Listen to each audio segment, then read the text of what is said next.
Xerox process was designed somewhat to save money, but for whatever reason, and I don't actually know if it was planned or not, I think this whole Xerox process was perfect for this story and this movie. It sprung partially out of necessity, but it forced them to make a lot of really good choices. And I give the lion's share of that credit to Ken Anderson for that.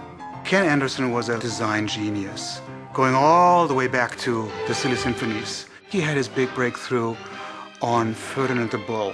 He just had certain ideas of how they should be painted, and it was a little bit more involved than some of the earlier Silly Symphonies. And the overall art director said, Walt is going to hate this. We never had colorful backgrounds like this. But Walt loved those backgrounds. Ken Anderson in 101 Dalmatians brought a whole different look, very angular and abstract.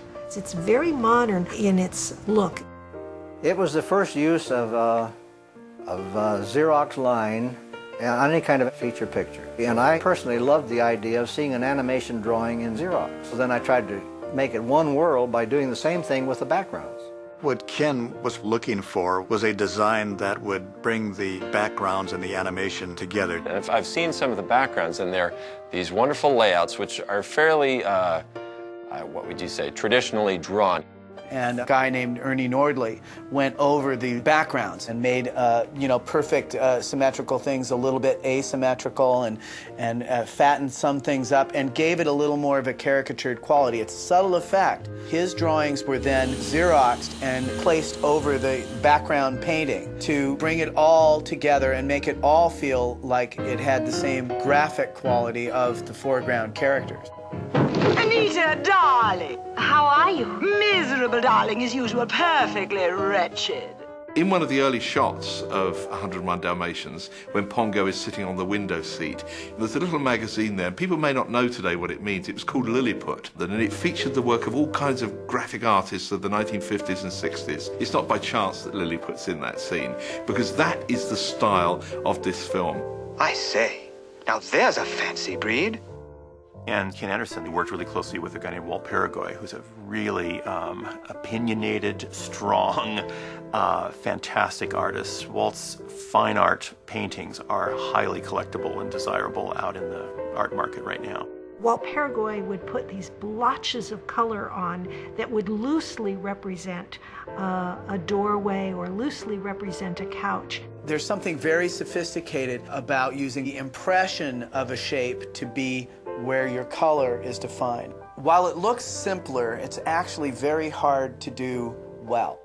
And Walt Paragoy had a real knack for that. And I think Ken Anderson recognized that in Paragoy and let him go to town. His personality was so off the wall that he couldn't be confined to painting very neat, precise images. And that's what came out in his work. Ken Anderson said I was the guy that was going to do style, and Ken knew me, and nobody tells me what to do. If I want to wipe out a line, I'd wipe out a line. Nobody controlled what the finished product is, because the backgrounds were mine. And I think what Ken Anderson, Walt Paragoy gave us with Dalmatians really fit that story. And I think it's a great looking film. And then we find out, much to our surprise, that Walt was not all that pleased with it.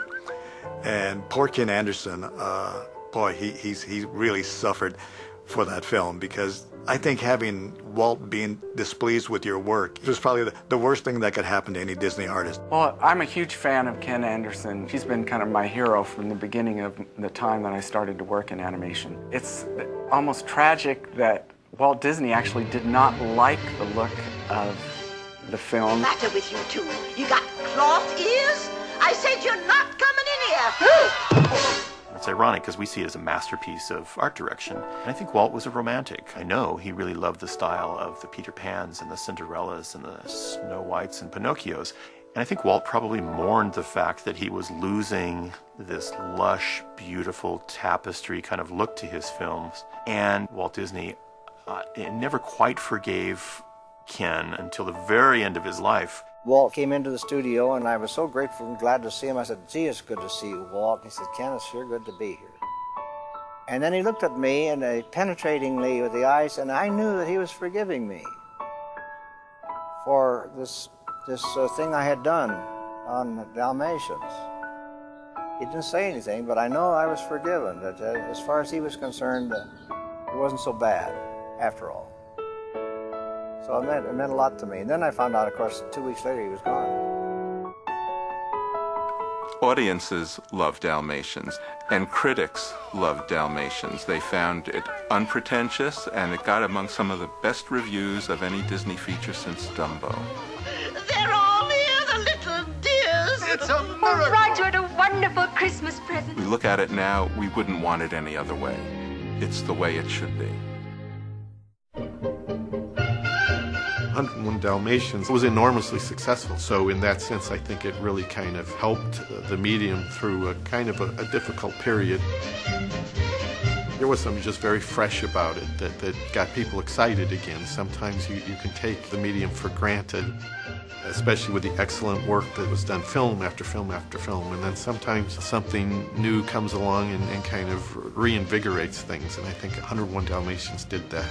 I love Dalmatians, personally. I think it's wonderful. I thought it was a great picture. I really did. Dalmatians seemed to be the right film at the right time, and it just pushed the studio forward in a new direction. And it was great being there, and it was great working on that film, and it was great watching all of this, happen, right before you. It was a great time.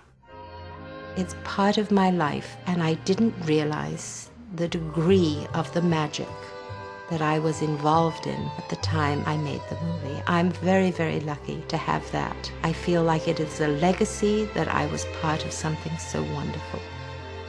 101 Dalmatians remains, even though it's 40 years later, it remains as contemporary as it ever was. It's one of the most casual and lighthearted of all the Disney movies. And I think that's one of the things that makes it so entertaining decade after decade and for decades to come. I'm sure my grandchildren will be watching this movie and delighting in it the way I did when I was 2 and it was brand new. So it's nice to know that it goes on and on.